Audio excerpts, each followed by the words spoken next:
श्री राम, जय गौ माता, राधे श्याम। और आप सब कैसे हैं? आप देख रहे हैं हमारे चैनल, यूट्यूब चैनल, जिसमें हम पूर्णिमा को लेकर के बात कर रहे हैं। वर्णन किया गया है कि पूर्णिमा के दिन यदि इसने इतने काम न किए जाएं तो पूर्णिमा का व्रत नहीं लगता। स्वयं भगवान श्री कृष्ण कहते हैं, स्नान दान भीनास्ता नन या पांडुनंदना।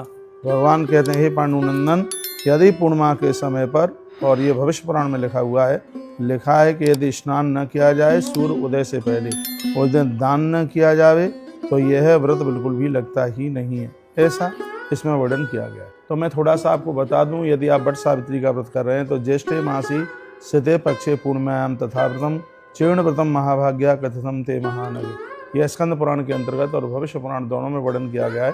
कहा गया है कि ये इस बात का प्रमाण मिलता है कि आप जेठ की अमावस्या को भी इस व्रत को कर सकते हैं और ज्येष्ठ के शुक्ल पक्ष की पूर्णिमा को भी यह व्रत किया जाता है, क्योंकि पंचांग में 15 दिन का फेर है। जब हमारे इधर उत्तर भारत में सावन, बहुत ध्यान से सुनिएगा, 15 दिन पहले आरंभ होता है, तो उधर दक्षिण में सावन का महीना 15 दिन बाद आरंभ होता है। हमारे यहाँ भादों है, 15 दिन पहले आरंभ होता है, उधर वो भाद्रपद है, वो 15 दिन बाद में आरंभ होता है। 15 दिन का अंतर है पंचांग में। ये सबको पता है, मैं कोई ये नई बात नहीं आपको बता रहा हूँ।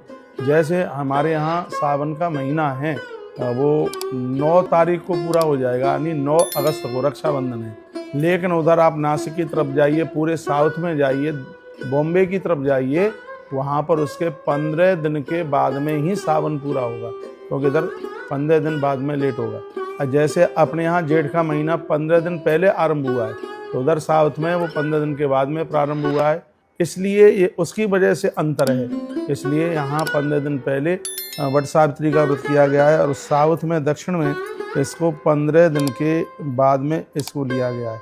और वो भी बात इसमें, इस ग्रंथ में वर्णित की गई है, तो इसमें ज्येष्ठे मासी, ये ज्येष्ठ के महीने में ये होने वाला ये अद्भुत व्रत है।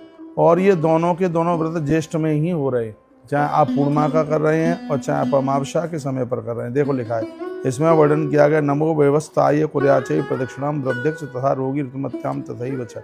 कहा गया कि रोग से निवृत्ति होने के लिए यह व्रत एक मातृ शक्ति के लिए बहुत ज़्यादा जरूरी है। इससे आपके पुत्र और पति दोनों का ही आयुष बढ़ता है। तो तथोक्तम निर्णयाम व्रते भविष्य अमायाम तथा ज्येष्ठे वटमूले महासती।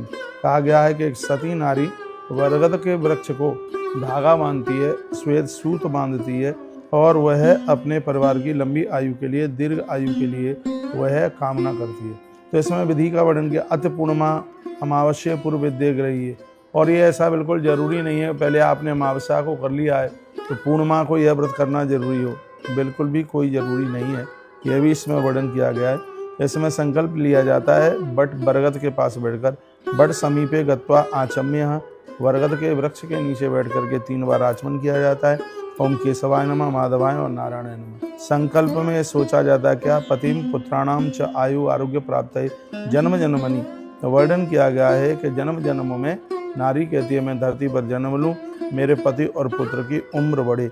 माता सावित्री से यह प्रार्थना की जाती है और माँ सावित्री का ही ध्यान किया जाता है। नमो वटाय सावित्री भ्रामयच्चे प्रदक्षिणम सावित्रीम चवटम सम्यक विवर्ते पर पूज्येत। 7 परिक्रमा भी इसमें लगाई जाती हैं, तो उसमें भी माता सावित्री का ही इसमें ध्यान किया जाता है, मैया का आह्वान किया जाता है। भारतीय नारी को वट सावित्री का व्रत पूजन करना भी चाहिए। एक बात और मैं आपको निवेदन करूंगा, जैसे आप उत्तर भारत में रह रहे हैं, किसी कारणवश शुद्धि अशुद्धि और कोई भी कारण हो सकता है, आप यदि अमावस्या को वट सावित्री का व्रत नहीं कर पाए हैं, तो वट सावित्री का जो व्रत है वह 11 तारीख को है, यानी 11 जून को है। उस दिन उदिता में है, तो आप 10 को नहीं करेंगे। बिल्कुल क्लियर, 100% क्लियर है, वट सावित्री का व्रत आप करने को जा रहे हैं।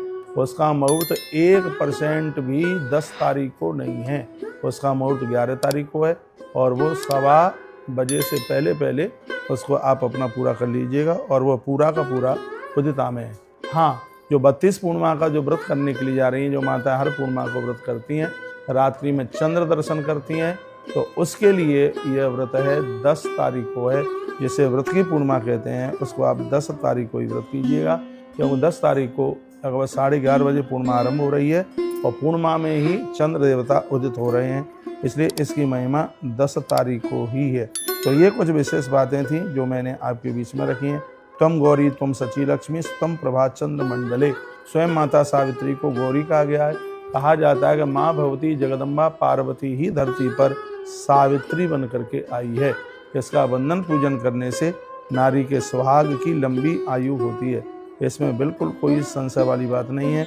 इस पूजा में कुछ विशेष चीज़ें हैं जो बरगद के नीचे इसको प्रयोग में लिया जाता है। कुंकुमा गुरु कपूरा कस्तूरी रोचनामिता चंद्रम ते मयादत्तम सावित्रीम प्रतिगृह्यताम। माता सावित्री की पूजा में कुमकुम केसर भी होता है और ये रोली भी होती है। इसमें कपूर लिया जाता है, कस्तूरी ली जाती है, अक्षतान सूरज शिष्ट है, इसमें अक्षत लिए जाते हैं और इसमें चंदन लिया जाता है और इसमें हल्दी जरूर ली जाती है। इसमें सिंदूर लिया जाता है, काजल की डिब्बी ली जाती है, खुले पुष्प लिए जाते हैं, पूरे फूल की माल्यात्ता देनी पूरी की पूरी माला ली जाती है। माता सावित्री की पूजा करते समय सबसे पहले उसके चरणों में जल डाला जाता है।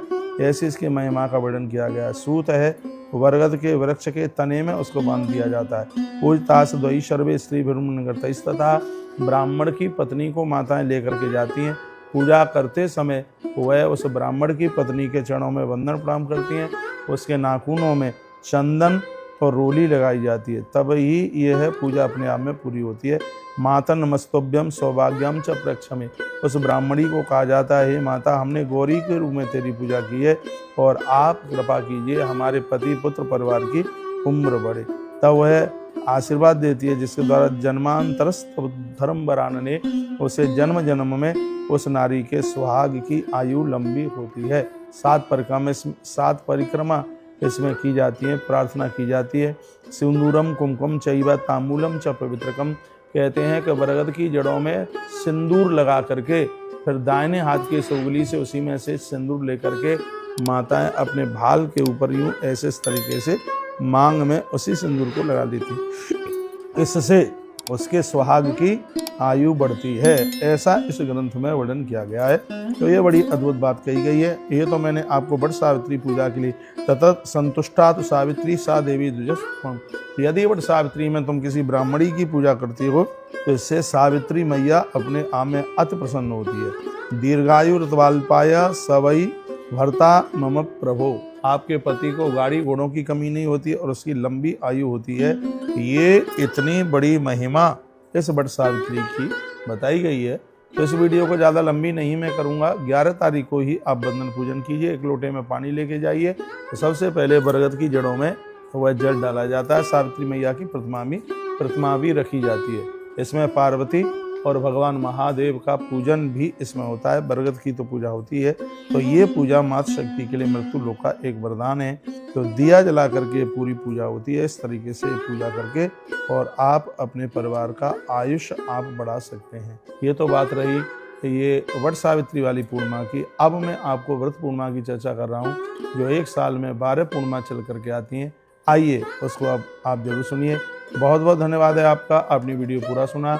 अपना ध्यान रखिए। अगली वीडियो में पूर्णिमा की वीडियो में खास बात फिर मैं आपसे कर रहा हूँ। हर हर महादेव, घर घर महादेव।